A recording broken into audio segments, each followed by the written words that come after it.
Eh bien écoutez, nous sommes sur la période des vendanges,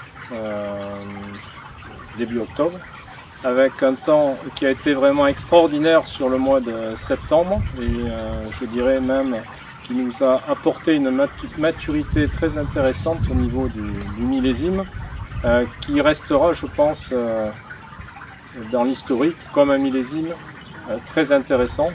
Une année pas évidente, mais en fait le mois de septembre très sec, qui a permis une bonne arrivée à maturité des raisins. Aujourd'hui, là, nous sommes sur une récolte de vendange en blanc. Donc le principe, c'est une récolte mécanique que nous amenons ensuite au chai à travers une benne. Nous vidons donc la benne dans un appareil qui s'appelle un fouloir à grappoir. Il va servir d'une part à éclater les baies, d'autre part à faire un premier tri en éliminant la partie rafle que nous pouvons vendanger, qui peuvent tomber dans la machine, avec la machine à vendanger. Nous l'éliminons et ensuite, pour les raisins blancs, nous allons les presser dans le pressoir qui est derrière nous pour uniquement en extraire le jus qui va fermenter uniquement et tout seul, à la différence des raisins rouges. Donc le pressoir va fonctionner pendant 1 heure ou 2 en faisant des pressés à différentes pressions, et ce jus que nous tirons, nous allons le refroidir et ensuite il fermentera à basse température.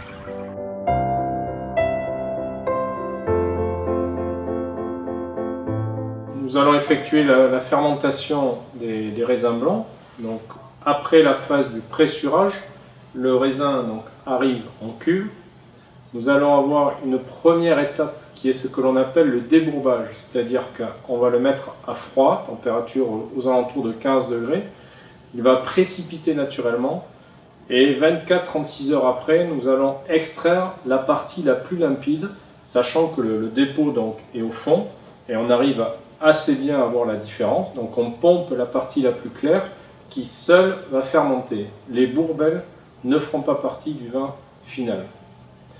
Initialement, quand nous recevons donc le premier jus, il se présente sous cet aspect donc d'un produit qui est relativement trouble, et dans 24-36 heures, donc, nous aurons une partie très claire que nous garderons pour la fermentation. Autre étape que nous réalisons, c'est des mesures assez simples en définitive, des mesures de densité qui nous donnent la teneur en sucre et ensuite en alcool probable du produit, ainsi que des mesures de température pour ensuite le suivi de la fermentation. Donc pour le raisin blanc, cette fermentation va débuter dans 3-4 jours après le débourbage, transformation donc du sucre en alcool effectuée par des levures, et cette fermentation pour les raisins blancs comme ensuite pour les rosés doit se dérouler à environ 18-19 degrés, pas plus, pour ne pas développer des odeurs qui ne sont pas appréciables d'un point de vue olfactif, et pas trop bas non plus pour que la fermentation se déroule à peu près correctement pour les levures. Cela va durer environ 15 jours, après quoi nous aurons notre produit final pour les raisins blancs. Pour les raisins rouges, nous ferons une autre vision pour voir effectivement le travail que cela constitue de la fermentation, qui est un petit peu plus complexe.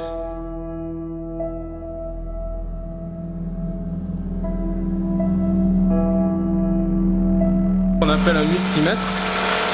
Donc tu as des gradations de 10 en 10. Ouais. Quand on récolte la vendange, en début donc quand la fermentation n'est pas encore commencée, juste quand on ramasse le raisin, on va tourner à des valeurs qui sont variables, mais qui tournent autour de 1090. Cette année on a fait entre 1090 et 1100. Ça équivaut à peu près à un vin potentiel entre 12,5 et 13% en alcool. Okay. Alors au début ça nous donne donc cette densité, et au fur et à mesure que la fermentation va se dérouler, la densité va descendre pour arriver à la fin de la fermentation alcoolique proprement dite autour de 995, 996, 994. Okay. Donc à ce stade on va faire vérifier par le laboratoire la quantité de sucre résiduel dans le vin, et on doit être à moins de 2 grammes par litre en termes analytiques.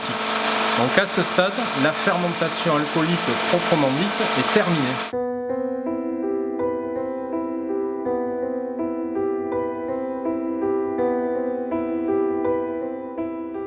Donc là, ce que vous voyez, c'est la fin de la période de fermentation. Donc nous travaillons les vins. Donc au final, nos mains, elles sont marquées par les tanins de ce millésime 2014 que nous jugeons très intéressant avec un mois de septembre qui a été fabuleux. Donc nous avons travaillé les différentes cuves. Alors travailler en vinification, ça veut dire première partie de fermentation alcoolique, transformation des sucres en alcool fait par les levures. Donc pendant cette période, on a vu tout à l'heure, nous effectuons ce que nous appelons des remontages.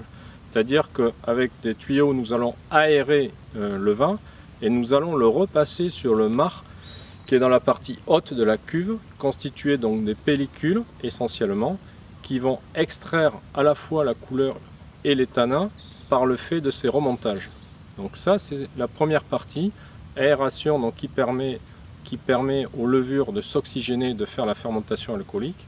Et nous avons une seconde partie, quand la fermentation alcoolique se termine, de ce que nous appelons une macération, avec tout le temps des petits remontages, pas de très grande durée, mais qui vont continuer de permettre une bonne extraction des tanins.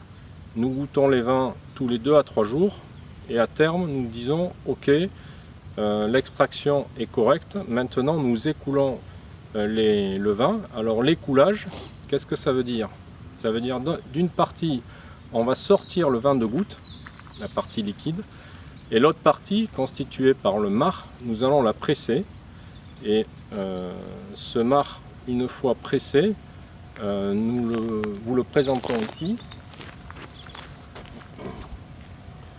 Donc vous voyez, c'est une partie semi-solide où nous avons encore le reste des pellicules avec les pépins.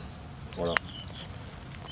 Donc une fois pressé, nous avons d'un côté le vin de goutte, de l'autre côté le vin de presse qui est un petit peu plus dur, que nous assemblerons ultérieurement avec le vin de goutte après l'avoir fait passer pendant plusieurs mois en barrique. Donc à ce stade, fermentation alcoolique, écoulage terminé, nous avons pratiquement le vin final 2014. Il nous reste une dernière fermentation que nous appelons la fermentation malolactique, qui transforme l'acide malique en acide lactique, qui est fait pour stabiliser définitivement le vin, effectué par des bactéries lactiques, fermentation qui se passe en suivant, c'est-à-dire actuellement, parce que nous avons des températures relativement hautes qui nous permettent cette fermentation de se dérouler naturellement et très facilement. Suite à quoi, le vin 2014 sera élaboré avec différents lots de Merlot, Cabernet Franc ou Sauvignon qui sont, à notre goût, très intéressants pour l'année.